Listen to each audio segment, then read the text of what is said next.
Okay, let's do this. Hi everybody, welcome back to my channel. Today we're going to talk about 4 best ways to work on your English pronunciation. I started learning English from a young age, but I didn't develop a good accent until I was much older. So these are the things that I learned together with my students pretty much. So the reason why I'm so passionate about pronunciation and your accent in English is because I didn't get too much information on how to do it, what are the best ways to do it, what works, what doesn't work when I was in school. And I also didn't really know how important it was to have a good pronunciation and to be clear when you speak. Our teacher back in Moldova was not a native speaker. She was from Ukraine, so she did have quite a thick accent, but it didn't really matter to us because we were kids and we just looked at English as another subject, another thing that I have to do homework for. However, I was a little bit more passionate about English than my other classmates, and I was watching some shows on TV and some movies, and I was listening to some American music on the side when I was at home. So I could kind of compare that whatever I would hear at school didn't really match to whatever I was seeing on TV. So obviously, because I thought, well, these people are from the US, right? There were American movies, American music. I will just repeat after them and I will imitate them and not my teacher because, she's not that credible or whatever. And it was fine because she was teaching us grammar. We were reading a lot, we were learning English. We were studying English. But then on the side at home, I would just listen to English and try to imitate the pronunciation I would hear on TV. Okay, so method number 1 would be shadowing. I talk about shadowing on all my social platforms. I'm sure you've heard me talk about it before. And shadowing is just, the umbrella term of repeating, imitating, and just wanting to sound like someone else or trying to sound like someone else. I used to shadow or imitate different people, different actors, right? And when you shadow, what you do is you are just imitating the exact melody, tone, rhythm, and pronunciation that that person is using. And shadowing gives you this crazy, rude awakening of what it means to actually speak English. How fast do you need to actually go, or how slow you need to actually go sometimes. Because when you express thoughts, opinions, ideas, you have a certain melody in your native language, right? Sometimes you make a joke, you have to be really quick. Sometimes you are being empathetic with somebody, they're sharing some bad news, you're slowing down, right? You're listening more, you speak a little bit slower, right? When you're anxious, when you're nervous, you want to speak a little bit faster, your brain is just playing that trick on you. So in English is the same thing, other people speak English as their native language, just like how you're speaking your native language. So don't feel like English is just a science, a subject that you just learn through books and that's it.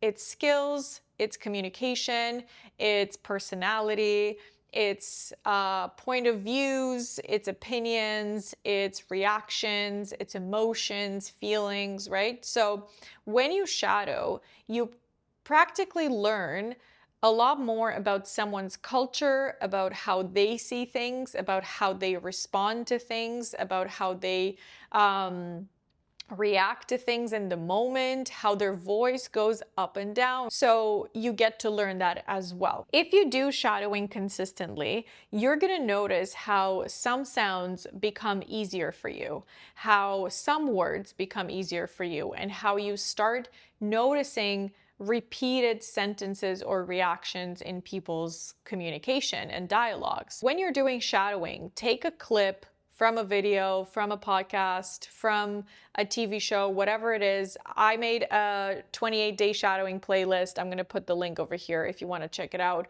But you basically take a scene out of whatever you want, and you want to practice that scene multiple times. If it's difficult for you at first, you do it with subtitles, or you listen to it a few times without the shadowing part, then you go back, you shadow with subtitles, then you go back and you shadow without subtitles, then you go back and you shadow without even looking at the people talking. You know, it's very important that you are okay with repetition. When you're learning how to do something, you have to do that thing multiple times until you get good at it. Speaking, pronunciation is a skill. And in order for you to develop that skill, you have to continuously do the same exact thing until you get used to it and you're good at it. The second method is quite simple to explain.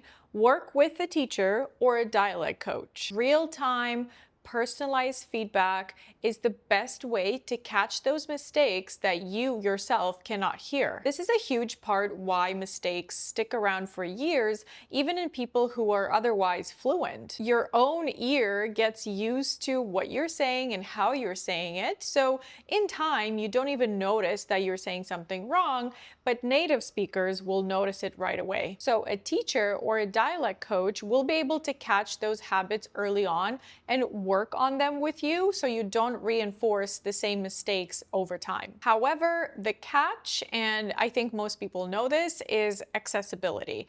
A dialect coach or a teacher can be either hard to find or really expensive. And that's why I recommend BoldVoice, who kindly offered to sponsor this video and support my channel so I'm able to create more content for you. But before I tell you more about how BoldVoice can work on your pronunciation, I want to show you something that they just launched. It's a tool called the Accent Oracle, where you speak for about 30 seconds, and then based on how you speak English, it guesses your native language accent. Okay, let's test my accent. She's super thankful for the birthday flowers, but the vase doesn't fit. Recently, I've started taking short walks in the evenings to clear my mind. Oh my God, I got United States, Canada, and Spain, which is interesting because I have been learning Spanish and I also speak Romanian, so they're both Romance languages, you know, so there's something in common there for sure. But the main ones are United States and Canada, which is super accurate. United States 38% and Canada 31%. Our accent patterns can stay consistent and specific even after years of speaking English fluently, so then in time we don't even know what sounds give us away. You know that usual question you get, "Where are you from?" right after your first sentence? Personally, I know that question very well because I was always confused how native speakers knew that I was not from Canada because I thought I had a great accent. So the reason I recommend BoldVoice is because it was developed by Hollywood dialect coaches. And once it identifies your pattern, it doesn't just tell you, oh, you have an accent and stop there. It actually helps you improve it. It gives you targeted feedback on your specific sounds, just like a coach would in a real session. Author. Wow, good job. Worth. Let's work on this. Compare my recording to yours and then try again. Worth. Worth? Worth.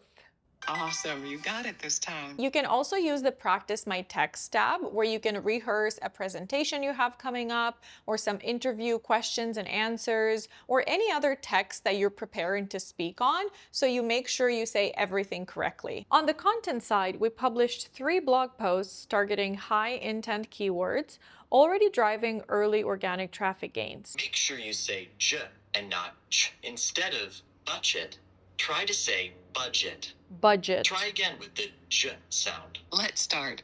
Tap the button below and say the word. Engagement. Engagement. Finding a dialect coach who adapts to your schedule, is efficient and affordable is almost impossible, so you can see why BoldVoice is such a great option. So if you want to give them a try, use the link in the description down below and get 10% off your yearly membership with the code RODICA. Thank you again, BoldVoice, for sponsoring this video and supporting my channel. Method number 3, connected speech. Practice connected speech anytime you can.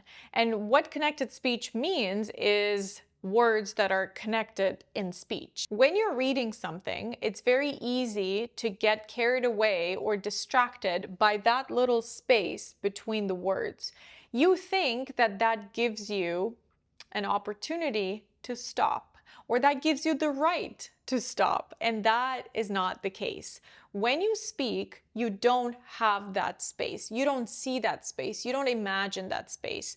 Imagine you're reading something in your native language, and imagine you're speaking in your native language. If you were to read something in your native language, you'd go like this because you're very used to saying those words and you know how to connect them. But in a foreign language or in English, if you're learning it, you can kind of see those words and the spaces in between, and you're like, oh, okay, I can be a little slower. I can give myself some time here to pause. No, you should be mimicking the same way you're talking in your native language, but in English. So connected speech comes in a few different options. There are some consonants that kind of connect with vowels. One of them becomes softer, the other one maybe even disappears.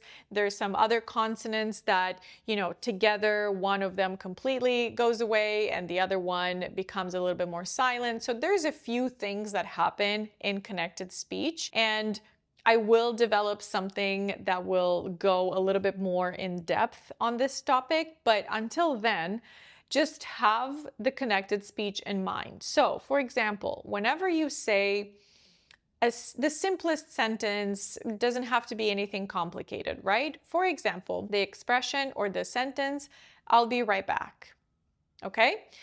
If you see it on paper, it will be, I will be right back, or it'll be, I'll be right back, right? So the main component here for connected speech is the T at the end of right. So when you say, I'll be right back, can you hear the T? I'll be right back, right back, right back. I'll be right back. So it sounds like right back. It doesn't sound like right. So if you're learning English and you're always expecting that words will sound complete, that the ending will be there, every letter will be pronounced, that's not going to happen, unfortunately. So that's why sometimes people say, I can read, I understand everything on a piece of paper or in a book or on screen, but when someone talks, it sounds like one big long word, like blah, blah, blah, blah, right? Because some words are literally cut in half sometimes. And because you're practicing connected speech on the side, you would get slowly used to the fact that most words are not pronounced fully in English. What do you think about that? What do you think about that? What do you think? What do you think? So it's not what do you think? It's what do you think? What do you think? So that what that you would learn separately and you would read what in this question sounds like what do you think? What do you think? That is connected speech. And if you, through shadowing and working on your pronunciation, and putting it in connected speech, you will get so much more used to how people talk, and in return, you'll understand everything so much better, and you won't be afraid to pronounce those things the same way they do, and you're going to become faster this way, because connected speech makes you faster. It takes away a couple of consonants, it puts some words together, it meshes them, it shortens some endings there, so you actually start speaking faster. And again, everything here is connected by repetition. You can't just say one word one time or one sentence one time and consider it done. It's not done. Your brain has not learned it yet. It's not a skill yet. It's just information. So when you say, what do you think about that? The first time is probably not going to sound the way I said it. What do you think about that? But because I said this sentence so many times in my life, both practicing myself and in speech with my friends and coworkers and whoever else I had the opportunity to talk to in English, and I needed to say, what do you think about that? I've practiced it, right? And now I'm super comfortable. I don't even think about it. See what I did there? It becomes like a little song. What do you think about that? What do you think about that? My mouth, my tongue, my brain knows what to do. Trust me, if you follow these methods and you stay consistent and you do them every day, you'll notice such a big difference in your pronunciation and in your flow in general. Okay, and the last but not least method number 4, is working on your specific sounds.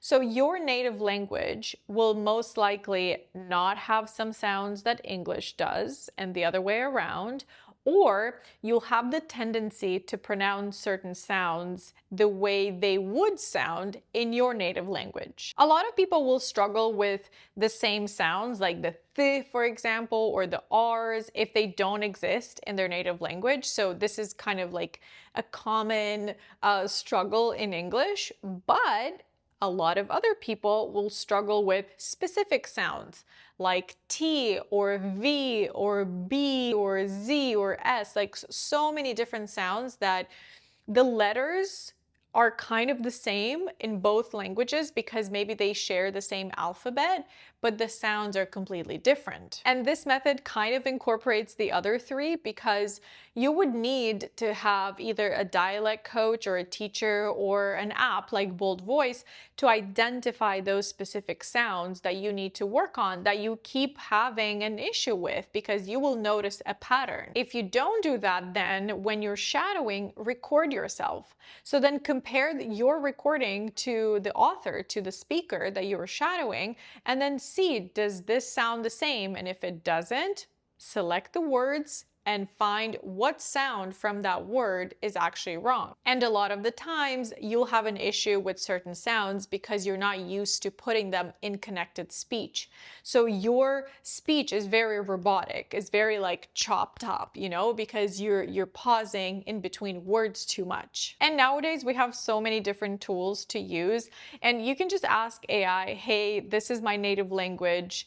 I'm trying to learn English. What do you think are the sounds that I have the biggest issues with? And it's typically very common for a lot of people from the same maybe country or the same region to have certain issues with certain letters. If you can test your accent out first and then identify those sounds, start working on them, while you're doing all the other methods, you're gonna notice how English is just becoming easier for you and you like what you're hearing. Because a lot of the times people are afraid to record themselves either through a voice note or even video because they don't want to see how they are failing, or they're like ashamed or embarrassed or something, right? So it's an uncomfortable feeling. I totally agree with that. However, at the end of the day, you just want to be able to express yourself clearly. And yes, if you want to improve your pronunciation in order to become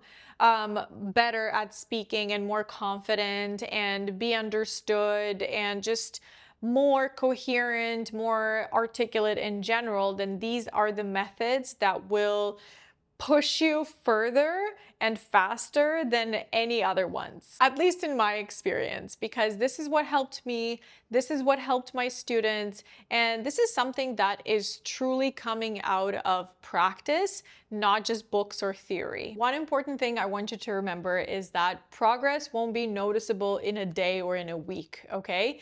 Just stay consistent, do it every day, and I highly, highly recommend you record yourself today so then you can compare 3 months later and say, wow, my pronunciation got so much better. The shadowing playlist I put together goes from slow to faster, so even if you're a beginner, you can still start with week 1, practice the same videos over and over again until you're ready to move to week 2, and so on. So it doesn't really matter what level you're at, there's always going to be be something that you can practice on. And I also added a few channels that you can always find new videos if you get bored of mine. All right, thank you so much for watching. All the links are in the description down below. Let me know in the comments what is the method that you're using to improve your pronunciation and what has worked for you the best. Okay, see you in the next one.